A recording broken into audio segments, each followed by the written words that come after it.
Assalamualaikum warahmatullahi wabarakatuh. Ya, selamat sore Bapak Ibu peserta webinar singkat 1 jam lebih dekat bersama PT Terminal Teluk Lamong. Selamat datang. Saat ini kita sudah bersama dengan Bapak Faruk Hidayat selaku Direktur Utama PT Terminal Teluk Lamong. Sebelumnya, marilah kita berdoa bersama menurut keyakinan masing-masing agar acara pada sore hari ini dapat berjalan dengan lancar. Berdoa menurut keyakinan masing-masing dimulai. Berdoa selesai. Terima kasih banyak Bapak dan Ibu. Izin mengingatkan sebelumnya untuk mengisi presensi yang sudah ada di kolom chat, dapat diklik langsung linknya ya Bapak Ibu ya. Selanjutnya, izin kita juga mengingatkan agar Bapak Ibu peserta bisa mengganti nama di Zoom agar kita bisa melakukan pendataan lebih mudah dengan format DEA strip instansi gitu ya, contohnya seperti itu. Baik, terima kasih banyak. Selanjutnya kita persilahkan Bapak Faruk Hidayat selaku Direktur Utama PT Terminal Teluk Lamong untuk memberikan materi penjelasan pada sore hari ini. Selanjutnya Bapak Ibu bila ada pertanyaan nanti akan kita persilahkan di sesi Q&A dengan menggunakan fitur raise hand untuk langsung bertanya dan berdiskusi bersama dengan Bapak Faruk Hidayat dan juga tim dari PT Terminal Teluk Lamong gitu ya. Kami persilahkan Bapak Faruk Hidayat. Baik, terima kasih Mbak Dia. Bismillahirrahmanirrahim. Assalamualaikum warahmatullahi wabarakatuh. Selamat sore, salam sejahtera bagi kita semua. Yang kami hormati Direksi Pelindo Persero yang barangkali ada yang bergabung atau yang mewakili dari rekan-rekan senior leader di kantor pusat, para direksi Teluk Lamong, rekan-rekan direksi Teluk Lamong, para SM dan seluruh peserta acara sikat ya. Webinar sikat izin Pak. Webinar 1 jam lebih dekat. 1 jam lebih dekat dengan Teluk Lamong. Jadi pertama-tama mari kita panjatkan puji syukur kehadirat Allah Subhanahu wa taala karena kita masih diberi kesempatan, kesehatan, bisa berkumpul walaupun dengan melalui webinar ini kita bisa lebih kenal lebih dekat lagi dengan kami di Teluk Lamong ini. Kita sambil nunggu share screen, saya memperkenalkan diri. Nama saya Faruk Hidayat sebagai Direktur Utama Teluk Lamong. Saya di sini ditemani oleh Direksi Teluk Lamong. Di sebelah kanan saya ini Pak Wahyu Widodo sebagai Direktur Keuangan dan SDM. Silakan say hello Pak Wahyu. Kemudian di sebelah kiri saya ada Pak Warsilan ini sebagai Direktur Operasi dan Teknik. Kami bertiga di Teluk Lamong, direksi bertiga, kemudian nanti mungkin lebih dekat lagi. Next, yang tadi. Pertama mungkin mengenai Teluk Lamong itu sendiri, bahwa Teluk Lamong merupakan anak usaha dari Pelindo, ya saat ini Pelindo Persero ya, dulunya ex Pelindo 3 bersama-sama dengan Koperasi Pegawai Pelindo, di mana kepemilikan sahamnya adalah 99,5% Pelindo, kemudian 0,5% Koperasi Pegawai Pelindo. Teluk Lamong juga punya anak usaha namanya PT Lamong Energi Indonesia, di mana sahamnya Teluk Lamong 99% dan 1% Koperasi Pegawai Pelindo. Next. Saat ini yang duduk di Dewan Komisaris, Pak Putut Sri Mulyanto sebagai Komisaris Utama, juga sebagai Direktur Pengelola di Pelindo Pusat. Kemudian ada Pak Aldi Wahyu Basuki sebagai Komisaris, juga sebagai Regional Head 3 di Surabaya. ada Pak Lambok sebagai komisaris, beliaunya juga sebagai staf ahli di Kemenkomarves. Kemudian ada Bu Diah Rahmani atau panggilannya Budio sebagai anggota komisaris independen. Direksinya bertiga yang sudah diperkenalkan sebelumnya. Next. Ini bisnis model kanvas yang ada di Pelindo, yang ada di Teluk Lamong. Mungkin ini biar lebih detail lagi, izin Pak Warsilan juga yang akan menyampaikan paparan ini mengenai bisnis model kanvas, dan nanti mungkin saya akan gabung lagi setelah Pak Warsilan. Silakan Pak Warsilan.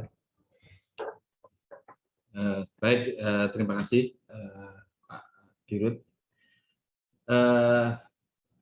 Sebagaimana kita ketahui bahwa ada 9 unsur BMC ya, bisnis model kanvas. Yang pertama yaitu customer segment, ini saya pikir hampir sama dengan terminal lainnya. Yang utama adalah shipping liner, baik internasional maupun domestik. Kemudian juga ada forwarder EMKL, kemudian shipper maupun cargo owner. Cargo owner ini yang transaksi langsung dengan kita, ini memang yang segmen non peti kemas ya.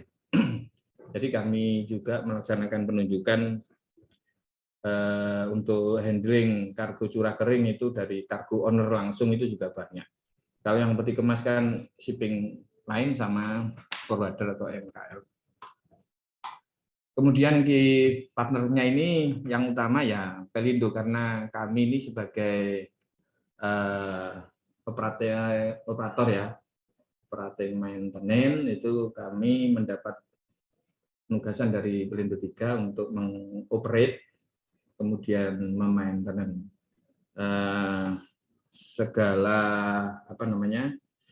aset. Ini semua aset ini miliknya Pelindo 3 dikerjasamakan dengan PTL. Jadi yang melakukan pencatatan pendapatan itu semuanya dari Pelindo ya, dari Pelindo. Lalu nanti terminal Teluk Lamong hanya mendapatkan manajemen fee. Kemudian sama seperti lainnya ke kantornya ya, otoritas pelabuhan selaku pemegang HPL ya di Teluk Lamong, bea cukai, karantina, dan komunitas asosiasi lainnya juga.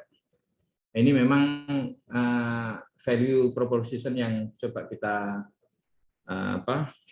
tawarkan kepada customer, yaitu ketepatan waktu pelayanan ya, dengan adanya Windows berting maupun Windows connectivity dengan terminal lainnya. Ini yang kita berusaha tepat waktu pelayanan. Kemudian sistem informasi kita juga sudah real time ya. Semua pelayanan, semua permintaan pelayanan itu berbasis harus dari sistem aplikasi. Kemudian tarif jasanya ini di seluruh wilayah Surabaya maksudnya. Ini sebenarnya sama dengan terminal lainnya ya. Ada BJDI, kemudian ada TPS, Nilang. Ini juga sama untuk peti kemas, tapi yang tarif yang kompetitif di sini yang agak berbeda adalah yang curah kering ya, karena kita juga menawarkan keunggulan kompetitif. Jadi terminal curah kering kami ini paling cepat ya. Kalau bongkar di sini hanya 2 hari, mungkin yang di lain itu bisa lebih dari 7 hari. Sehingga keunggulan ini harus kita manfaatkan sebagai ini yang akan diperoleh, yang akan mendapatkan manfaatnya adalah customer. Sehingga walaupun ada selisih tarif di curah kering, tapi karena kecepatannya itu masih jadi pilihan utama bagi customer. Kemudian fasilitas pelabuhan peralatan juga kami relatif baru ya, sehingga ini jadi keunggulan juga akan keandalannya. Kemudian juga transaksi online, saya pikir ini juga di seluruh Pelindo Regional 3 ini sudah 24 jam. Kemudian customer relation-nya ini juga sama 24 jam. Kami ada aplikasi flash juga untuk keluhan-keluhan pelanggan itu berbasiskan layanan aplikasi juga. Kemudian channel yang kita terapkan ya direct marketing, kemudian secara berkala kami juga ini ya saling berkunjung maupun customer gathering ke customer ya. Kemudian untuk key activity-nya memberikan pelayanan jasa kepelabuhan pada segmen peti kemas dan curah kering, karena itu kegiatan utama kami, peti kemas dan curah kering. Kemudian key resource yang kami gunakan ya, ya hampir sama ya. Yang beda ini mungkin agak beda ini, kami di lapangannya menggunakan automatic stacking crane ya, sementara yang lainnya untuk peti kemas itu biasanya RTJ, reach stacker dan lain-lain. Nah, untuk yang curah kering ini adalah yang paling cepat itu grab sheet unloader kami ini kecepatannya per crane bisa 2000 ton per jam. Saat ini secara total rata-rata ton ship per day-nya itu memang 25.000 ton per hari. Kemudian cost structure-nya tentunya biaya konsesi kepada OP, kemudian juga biaya langsungnya dan biaya tak langsung. Kami secara TTL biaya tak langsungnya ini relatif kecil karena penyusutan ada di Pelindo ya selaku ini pemilik aset. Kemudian revenue stream-nya jasa dermaga tambat itu juga dapat sharing dari Pelindo, kemudian jasa stevedoring dan lain-lain, curah kering, kami curah keringnya banyak yang food and feed ya. Kemudian tempat penimbunan, storage. Saya pikir itu untuk penjelasan dari bisnis model kanvasnya Pak Faruk. Terima kasih. Next. Oke, next. Nah, ini area kami. Itu ada area putus-putus garis merah itu sebenarnya area konsesi kami itu sebesar 386 hektar. Tapi sampai saat ini itu baru 82 hektar yang terbangun. Untuk dermaganya kami ada 650 meter.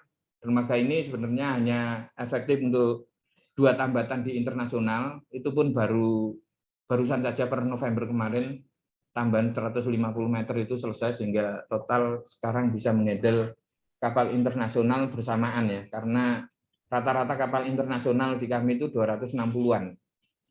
Sehingga dulu awalnya 500 itu tidak bisa menampung 2 tambatan langsung. Kemudian untuk dermaga curah keringnya ada 1 tambatan sepanjang 250 meter. Memang rata-rata panjang kapalnya untuk curah kering ini 230-an. Dan kami curah kering ini di regional Tanjung Perak sudah menghandle sebesar hampir 80% kargo untuk food and feed itu melalui melalui terminal Teluk Lamong. Kemudian di area Siwai kami memiliki 17 hektar dengan bloknya ada 10 blok untuk ASC, 20 unit. Kemudian head truck-nya ada 4, kemudian truknya ini 36 unit untuk terminal ya, model terminal traktor. Model RS-nya 5 unit dan straddle carrier ini 5 unit, M3 handlernya 1. Kapasitas existing kami untuk bloknya ini memang 1,5-an juta TEUs. Kemudian kami menerapkan adanya pre-gate ya, pre-gate untuk mengidentifikasi truk sebelum masuk main gate itu, karena pelayanan kami tidak ada orang ya di lapangan ya, sehingga di pre-gate itu peralatan untuk membaca nomor kontainer, kemudian membaca identitas truk dan driver itu jadi satu di pre-gate. Nanti di main gate-nya akan sudah otomatis teridentifikasi. Saya pikir itu. Baik, terima kasih Pak Wasilan. Jadi mungkin sebagai tambahan sebelum menginjak ke slide berikutnya, bahwa Teluk Lamong dan hampir beberapa terminal di Teluk Lamong, terminal peti kemas terutama di Surabaya ini sudah menerapkan hampir keseluruhannya menerapkan Internet of Things. Jadi dari DO kemudian seluruh pendaftaran yang ada di terminal itu sudah online.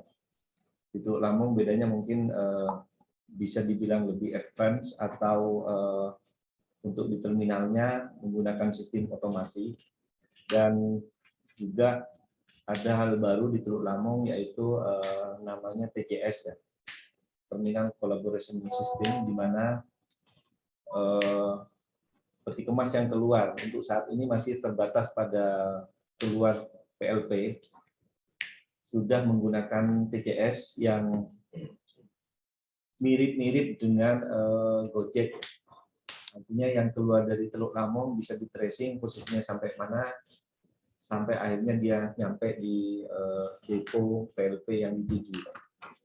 Nah, ini ke depan mungkin akan menjadi sesuatu yang akan dikembangkan lebih besar lagi di Teluk Lamong terkait dengan pengembangan IT yang ada di sini, sehingga apa tujuannya nanti adalah untuk satu penghematan di operasional, terutama di tracking, sistem tracking, di mana kalau saat ini posisinya truk biasanya itu dikirim oleh pelayaran dari depo mereka untuk ngambil di Teluk Lamong, kemudian ngambil dibawa ke depo mereka, kemudian kembali lagi. Nah, ke depan mungkin dengan adanya TCS memanfaatkan siapa yang paling dekat, siapa yang posisinya paling dekat dengan Teluk Lamong untuk delivery peti kemas ke depo-depo tertentu, itu akan lebih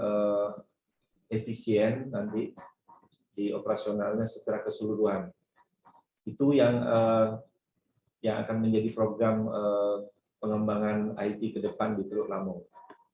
Mungkin slide selanjutnya akan disampaikan oleh Pak Wahyu sebagai Direktur SDM dan Keuangan. Monggo Pak Wahyu. Produksi bawah Pak Wahyu langsung. Oke. Oke. Ini. Oh, tahanan.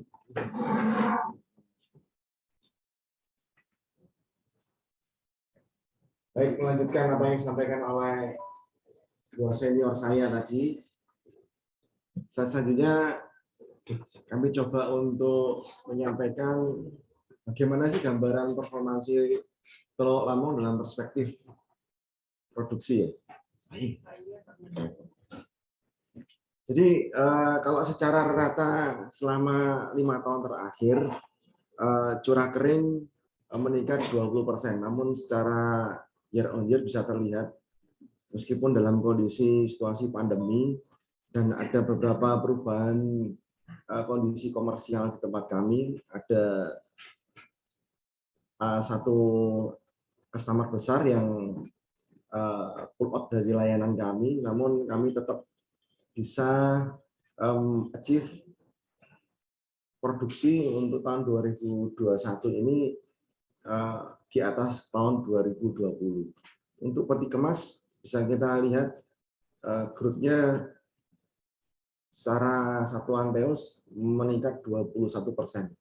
Yang mana ini juga di atas pertumbuhan rata kargo di Tanjung Perak. Sebagai informasi, dalam pertumbuhan 5 tahun terakhir untuk domestik ini tumbuh 30% kita rata CAGR-nya. Perlu saya sampaikan bahwasanya backbone revenue dari Teluk Lamong ini ada 3. Dari peti kemas ada internasional, ada domestik, dan dari dry bulk ini kami juga melayani untuk 4 komoditas utama. Di samping nanti ke depan ada satu segmen baru lagi curah cair yang rencananya bekerjasama dengan BUMN PT PGN.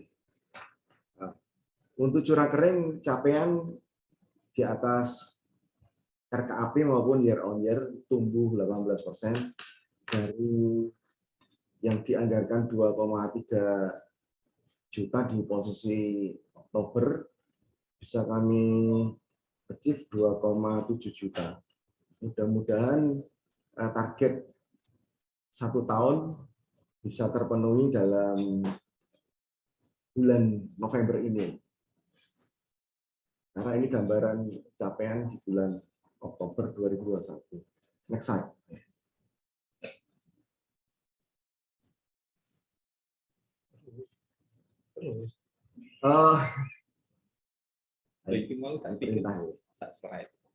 Untuk capaian kinerja operasional, memang beberapa kondisi menyebabkan kinerja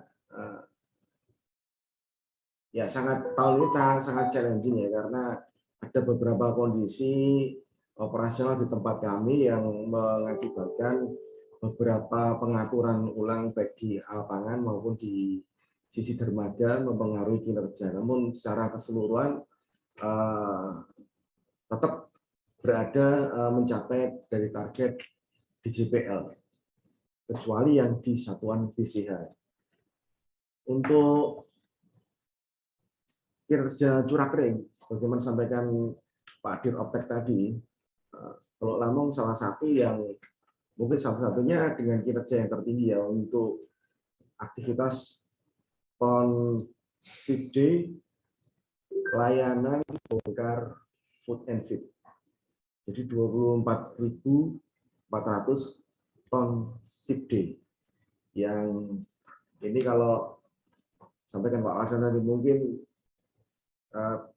lebih cepat sepertiga dibanding ya terminal rata yang lain. Next slide.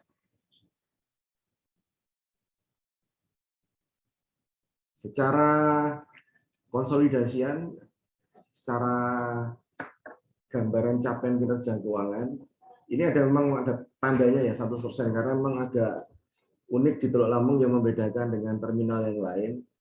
Kami adalah operator bisnis dari Pelindo, di mana konsepnya adalah operation maintenance. 100% pendapatan ditagihkan dan proses invoicing di Pelindo sebagai pemilik aset.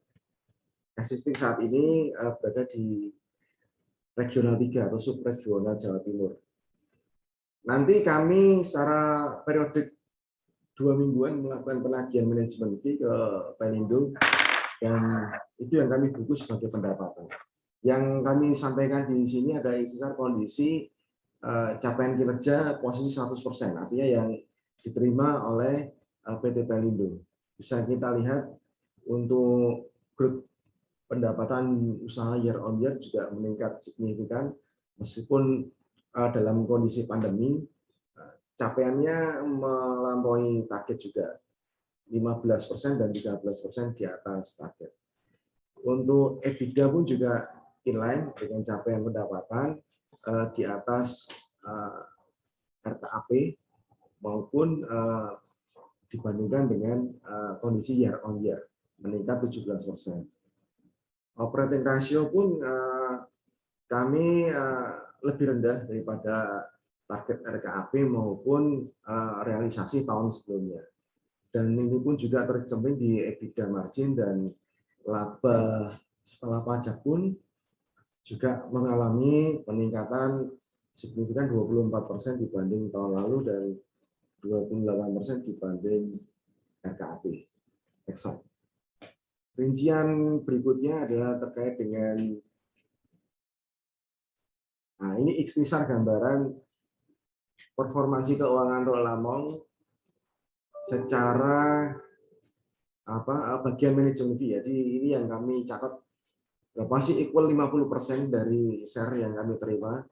Bisa kita lihat pertumbuhan year on year juga meningkat 7% dibanding tahun sebelumnya juga meningkat 9%. Meskipun dalam perjalanan di pertengahan tahun ada penyesuaian share yang sebelumnya kami menerima 55% berubah menjadi 50% yang estimasi sampai dengan akhir tahun atau 6 bulan setara dengan 33 miliar. Namun demikian dalam hal capaian pendapatan ini bisa mengcover kondisi tersebut.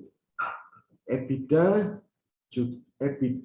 margin dan earning after tax pun juga meningkat dan catatan khusus untuk EAT.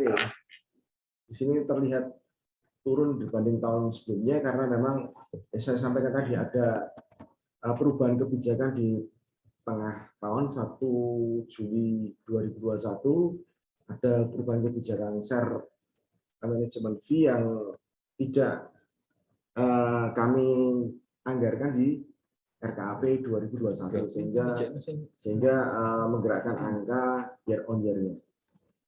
Dampaknya kurang lebih 33 miliar sebenarnya. Tapi kami coba nanti mudah-mudahan sampai akhir tahun bisa mencapai target RKAP maupun pertumbuhan year on year. Next. Ini gambaran realisasi pendapatan, di mana dominasi pendapatan ada di peti kemas. Untuk peti kemas ini memang dominasi pendapatan terbesar dari internasional, meskipun secara kontribusi produksi komposisinya 40% internasional, 60% domestik. Namun secara pendapatan 40% memberikan kontribusi dari internasional. Hal lain yang mungkin membedakan dalam hal capaian curah kering, ini memberikan kontribusi kurang lebih 15-16% lah dari total revenue, di samping 15% yang lain kontribusi dari anak perusahaan kami PT Legi. Yang tergambar di sini ada di komponen di lain-lain ya, dan pendapatan air dan listrik. Ini pendapatan kontribusi dari anak perusahaan kami PT Lamong Energy. Untuk LNG memang secara penganggaran muncul angka 21 miliar. Namun dalam realisasinya belum bisa kami realisasikan karena memang ada beberapa kondisi dealing dengan PGN ini yang belum final.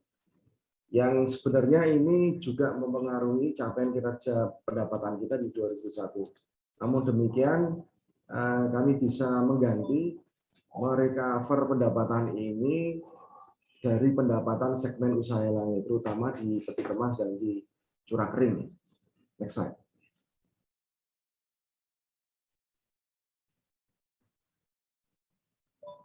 Oke, ini gambaran realisasi biaya.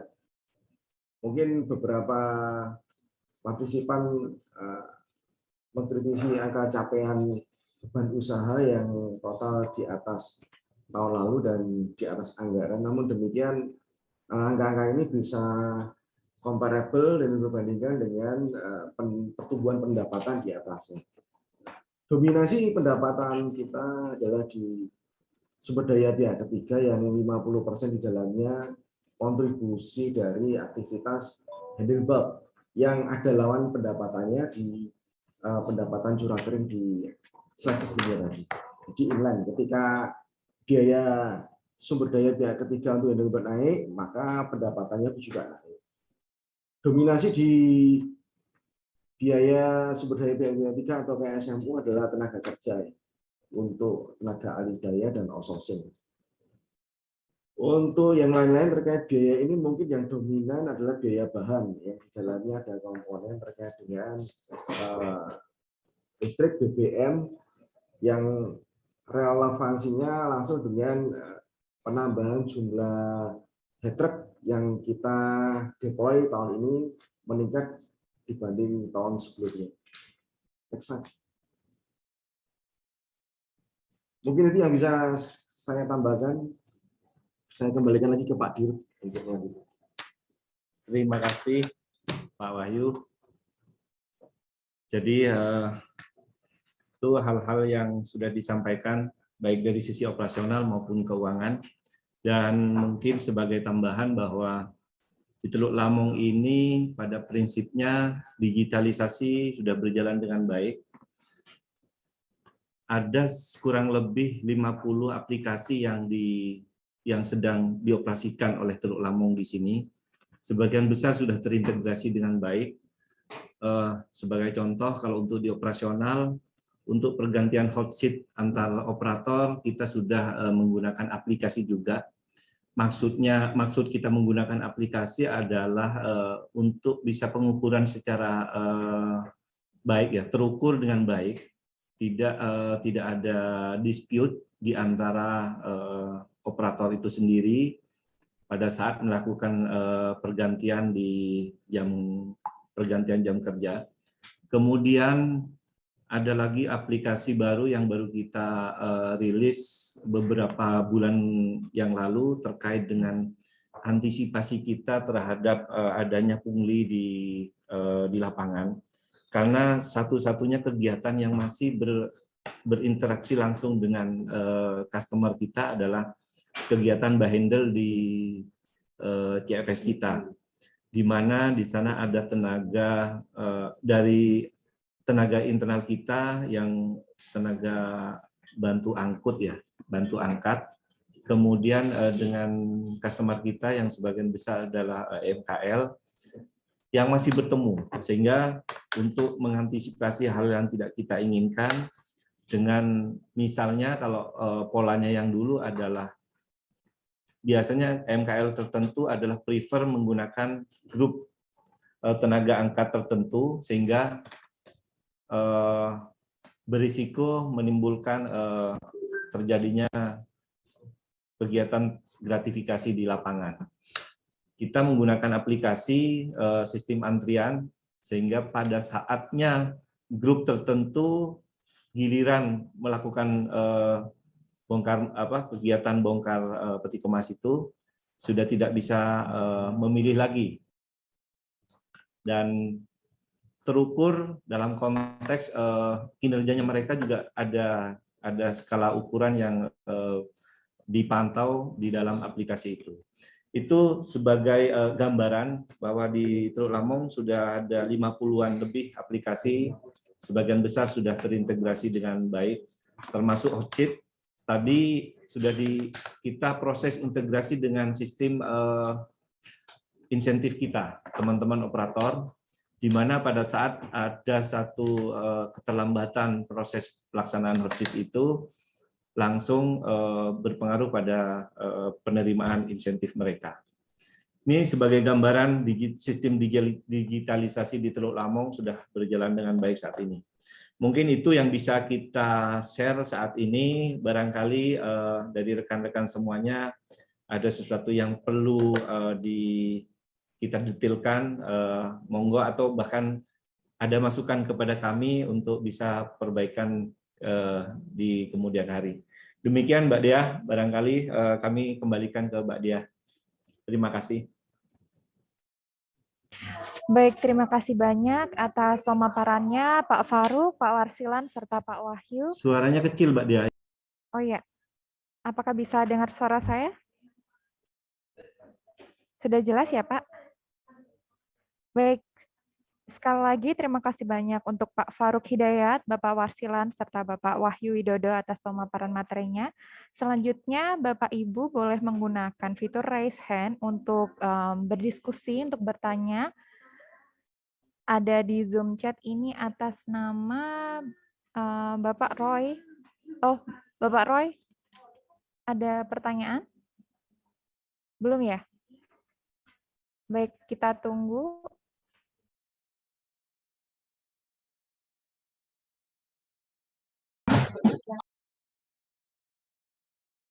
Silakan Bapak Ibu bisa menggunakan fitur raise hand.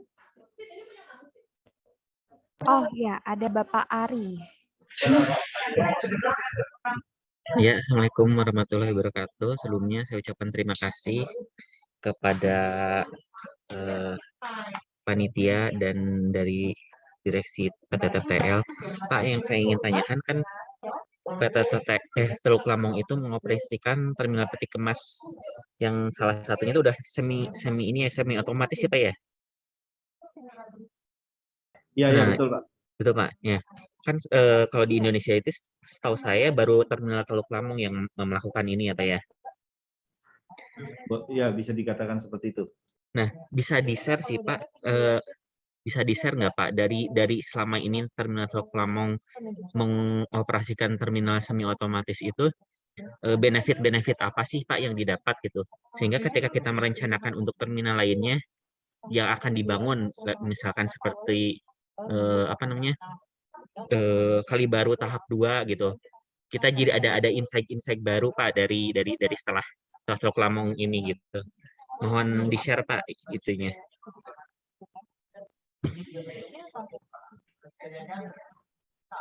Ini gimana Mbak Dia, langsung atau gimana? Boleh silahkan langsung dijawab, mohon izin Pak. Oke. Baik, terima kasih Mas Ari ya. Iya, terima kasih Panggil Pak. Mas saja ya, biar sama-sama kita sepantaran. Gitu. Iya Pak. Iya. Baik, terima kasih pertanyaan yang sangat bagus ini. Iya. Jadi memang pada saat kita mau memutuskan menggunakan sistem otomasi atau tidak, memang harus kita hitung benar dari awal dan memang kalau bicara Teluk Lamong ini kan terminal baru ya. Betul, sama Pak. halnya dengan terminal mungkin di Jakarta, mungkin di ICT atau MPCT One yang baru Pak. Betul, MPCT One.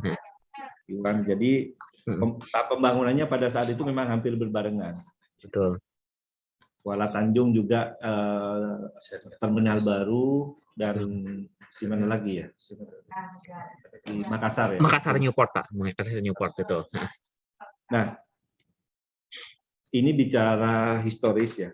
Dulu Pelindo 3 pada saat itu memang sengaja ingin membuat terminal dengan strategi diferensiasi memang pada saat itu.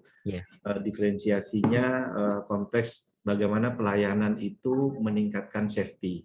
Betul. Sehingga terpilih sistem semi otomasi. Kenapa semi? Karena kita tidak semuanya menggunakan full. Pada prinsipnya sebetulnya kita bisa menggunakan full otomasi di Teluk Lamong. Artinya tracking kita itu bisa dibuat sistem otomatis yang berjalan sendiri dari Ciwai ke Dermaga. Tetapi pada saat itu keputusannya memang kita tidak menggunakan full otomasi karena di Indonesia ini, di Surabaya khususnya, tidak ada isu dengan labor ya, dengan tenaga kerja. Tenaga kerja relatif lebih murah dibandingkan misalnya dengan kita mau memilih pakai full otomasi. Yang kedua, kita satu itu karena pertimbangan pada saat itu karena kita pengen safety di lapangan. Safety di lapangan mengurangi orang di lapangan yang tidak berkepentingan gitu ya. Yang ada di lapangan kita adalah langsung sistem otomasi di mana operatornya juga tidak di alat itu sendiri, tapi dalam satu ruangan control room gitu. Pertimbangan dari pertama masalah safety, kedua masalah produktivitas. Jadi kita ingin memberikan layanan dengan produktivitas tinggi, dengan safety yang tinggi tentunya juga. Nah, Yang ketiga adalah masalah bagaimana kita menciptakan efisiensi. Iya. Memang kalau dilihat dari sistem yang ada, untuk di awal memang terlihat kita investasinya tinggi. Betul. Tetapi long term 5-8 tahun ke atas itu walaupun ini sistem kan biasanya obsolete per 2 tahun ya. Iya. Tetapi dengan kita tetap konsisten misalnya menggunakan sistem itu hanya upgrading tertentu, kita akan mendapatkan efisiensi di sana nanti dibandingkan dengan jumlah orang yang dengan konsep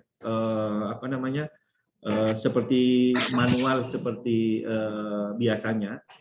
Dalam jangka medium itu akan lebih efisien dengan menggunakan sistem otomasi ini. Iya. Yang ketiga memang masalah development kita ya. Masalah development dalam artian bagaimana sih tujuan keempatnya itu memang masalah bagaimana mengembangkan dari teknologi yang dimana pada saat itu hampir keseluruhan kita memang tenaga-tenaga dalam negeri, bahkan sebagian besar memang dari tenaga-tenaga dari Pelindo 3 sendiri pada saat itu. Jadi tidak ada satupun tenaga ahli yang dari luar, ekspatriat pun tidak ada pada saat membangun di Teluk Lampung. Itu sebenarnya tujuan utamanya dari 4 tujuan utama yang kita create pada saat itu. Nah, pertimbangan yang penting untuk kita analisis ya mungkin ya pada saat kita mau mengambil keputusan apakah mau jadi otomasi atau tidak. Betul.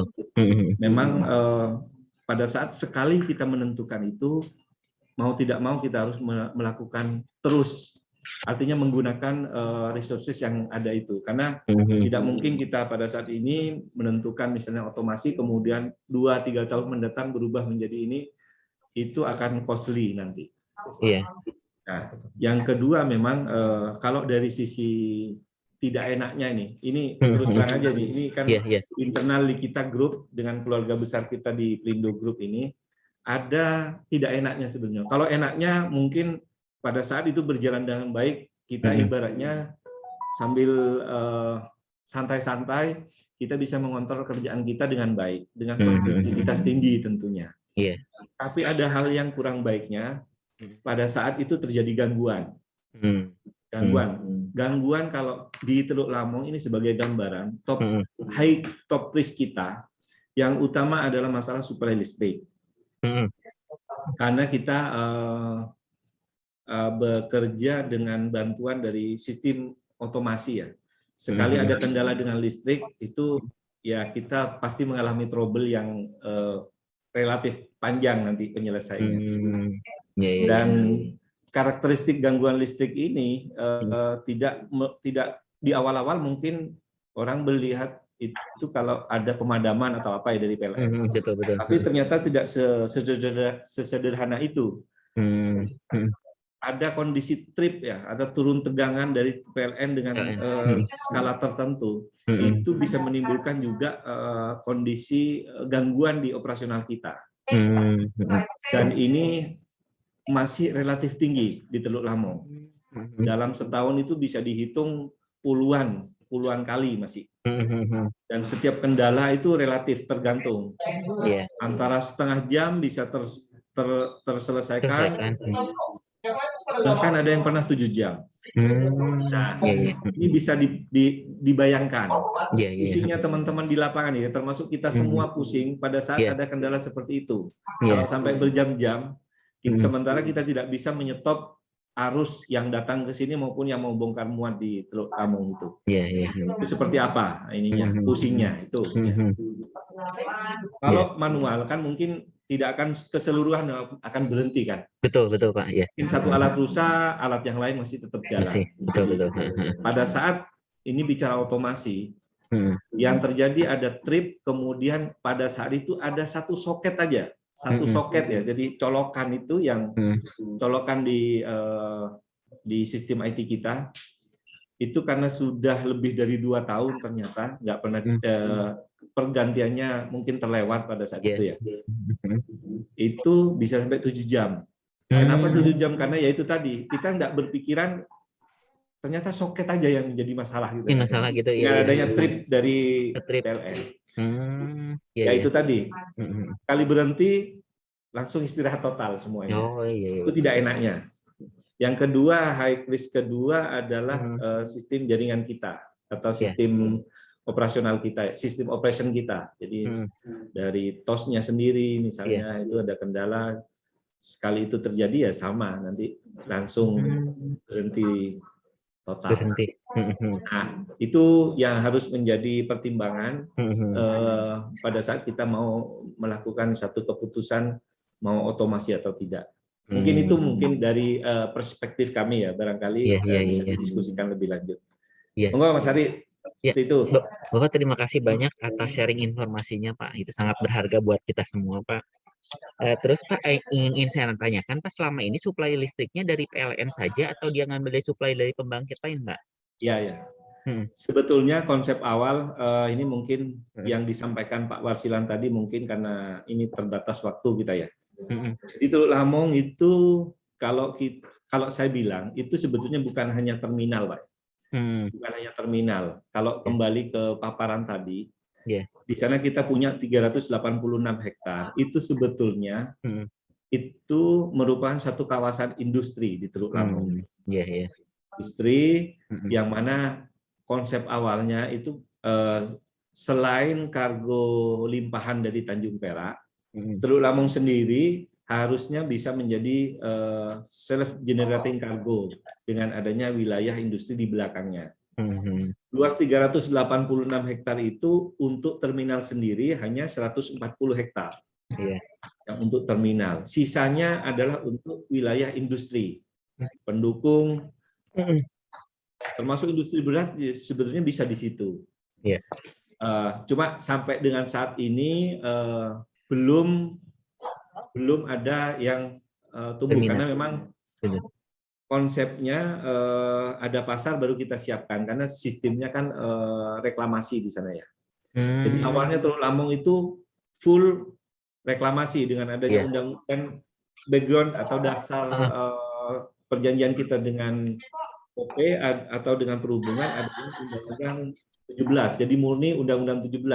Itu kenapa HPL-nya itu dimiliki oleh OP.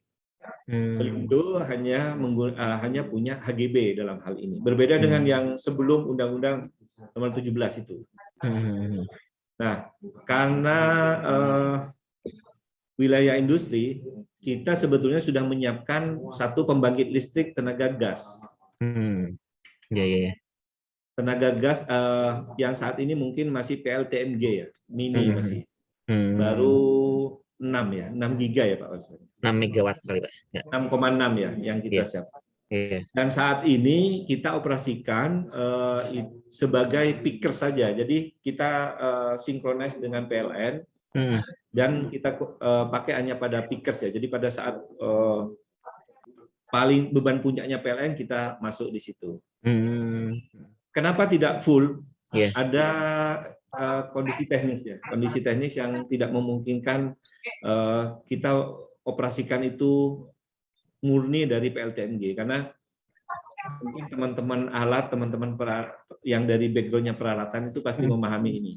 Jadi alat angkut kita, alat angkat pada saat ngangkat dia perlu watt yang besar. Pada saat menurunkan itu malah jadi arus balik. Nah, arus balik ini kalau cuma ditahan oleh PLTMG ini bisa jebol. Kalau arus balik itu kembali ke PLN itu relatif seperti satu gayung kita siramkan ke dalam laut gitu, ke laut jadi tidak terasa. Ya nggak kerasa apa-apa gitu ya. Beda dengan misalnya langsung ditahan oleh PLTMG sendiri sehingga tidak memungkinkan itu untuk dioperasikan full di situ. Kondisi yang menguntungkan ya dari konteks Teluk Lamong ini sebagai green port. Green port ini kan sebetulnya acuannya masih berdasarkan dari inisiasi dari Kemenkomarves. salah satu nilai yang terbesar adalah di Teluk Lamong ini juga menggunakan selain elektrifikasi adalah juga menggunakan PLTMG ini sebagai nilai kontribusi yang juga relatif besar. Walaupun hal-hal yang lain memang banyak di Teluk Lamong terkait dengan green port ini, salah satunya juga masalah penghijauan yang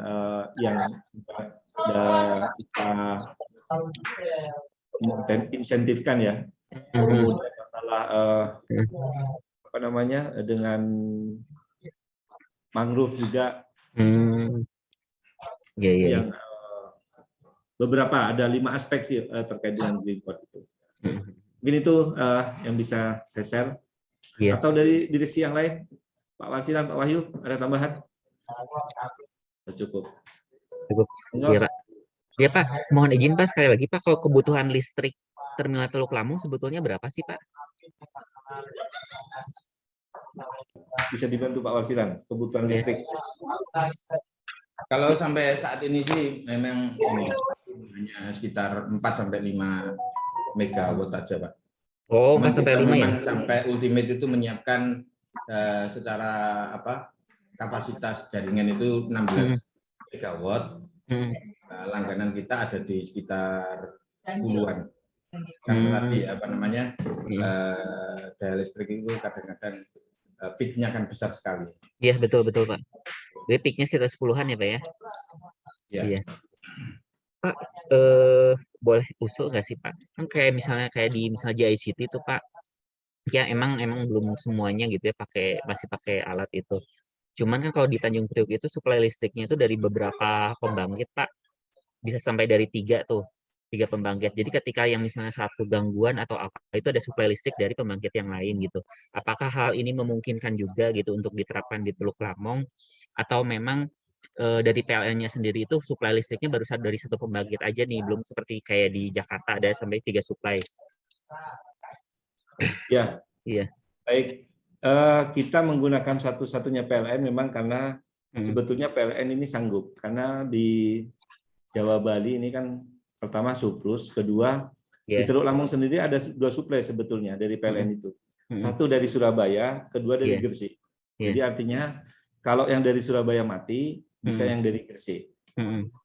Nah, kalau masalah pemadaman listrik saat ini sudah mungkin tidak terlalu menjadi isu saat ini. Yang menjadi isu adalah tadi adanya trip tegangan. Itu kan berpengaruh pada suplai atau peralatan kita. Ini yang saat ini sedang ini. Sebetulnya ada opsi lagi di PLN itu ada opsi yang saat ini kita belum menggunakan opsi itu karena pertimbangan efisiensi. Jadi kita di-upgrade ke langganan premium di PLN. Walaupun ya secara teknis sama maksudnya begini, kabelnya ya juga sama, suplainya juga semuanya sama, cuma statusnya aja yang beda. Nah, karena status beda ya tentunya iurannya atau biayanya juga beda. Itu yang masih kami ini. Tapi sejauh ini dengan adanya yang saat ini risiko yang ada masih kita bisa manage dengan baik lah. Artinya masih manageable yang tidak perlu kita beralih ke premium dengan biaya yang relatif besar yang bisa berpengaruh pada laba rugi perusahaannya Mbak ya, betul. Profit margin kita. Ini tuh sebagai gambaran. Oke, ya terima kasih banyak Bapak Direktur atas penjelasan dan sharingnya yang sangat berharga buat saya terutama dan teman-teman yang lainnya. Ya, terima kasih Pak. Assalamualaikum warahmatullahi wabarakatuh. Waalaikumsalam warahmatullahi wabarakatuh. Monggo Mbak Dia. Baik, terima kasih banyak atas pemaparannya. Terima kasih Pak Ari atas pertanyaannya. Apakah ada pertanyaan yang lain sebelum kita tutup webinar pada sore hari ini?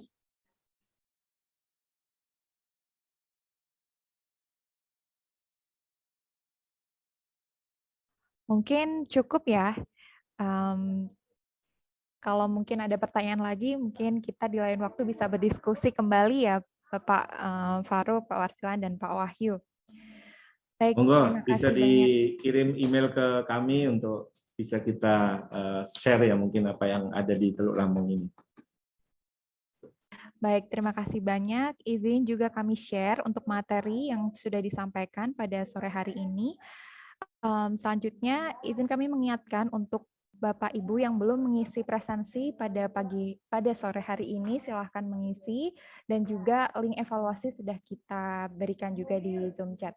Terima kasih banyak atas partisipasi Bapak Ibu peserta webinar SIKAT. Untuk selanjutnya kita akan foto bersama terlebih dahulu ya sebelum kita meninggalkan ruang virtual Zoom pada sore hari ini. Bapak Ibu boleh untuk open cam semuanya.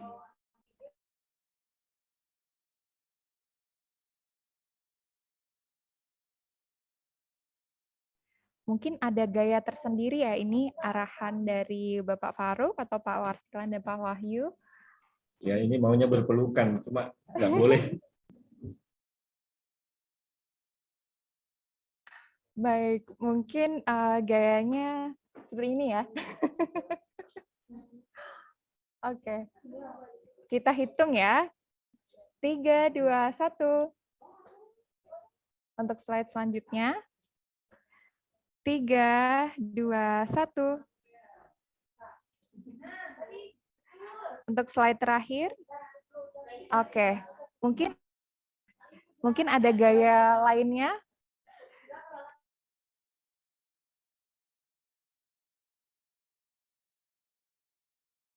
Baik, baik.